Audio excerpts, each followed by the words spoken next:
Ladies and gentlemen, among these are number 1, the right of every individual to earn enough to provide for adequate shelter, food, and clothing for their families.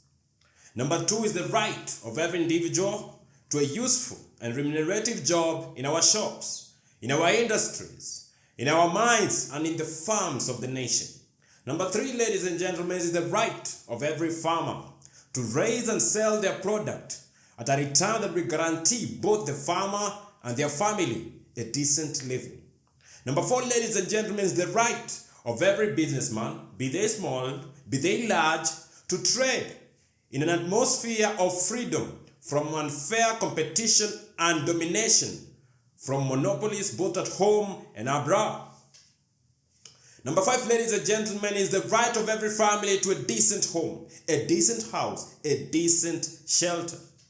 Number 6, ladies and gentlemen, is the right of every individual to adequate health care. And that includes the opportunity to achieve and enjoy the highest attainable standards of health care. And that includes the right to mental health care for our young people in this country.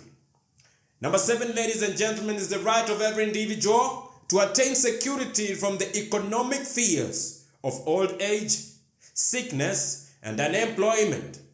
And lastly, ladies and gentlemen, is the right of every Kenyan boy, every Kenyan girl, ladies and gentlemen, every child to attain an education that's practical to solve the problems that bedevil our country in this century. Ladies and gentlemen, all these rights spell security. And after this war is won, we must move forward towards the implementation of this right for each and every of our citizens. Towards the realization of a new happiness and well-being of everyone in this country. Ladies and gentlemen, Kenya's own rightful place in the world depends a large part upon how well these rights will be implemented for our citizens. It's my sincere hope that one day, ladies and gentlemen, one day, a generation will come that will be proud, that will look back and reminisce and appreciate the sacrifices for a better tomorrow made by this one. By this one, ladies and gentlemen, and not for individual tribes, not for individual families, not for individual clans, not for individual ethnicities, but oh, hooray.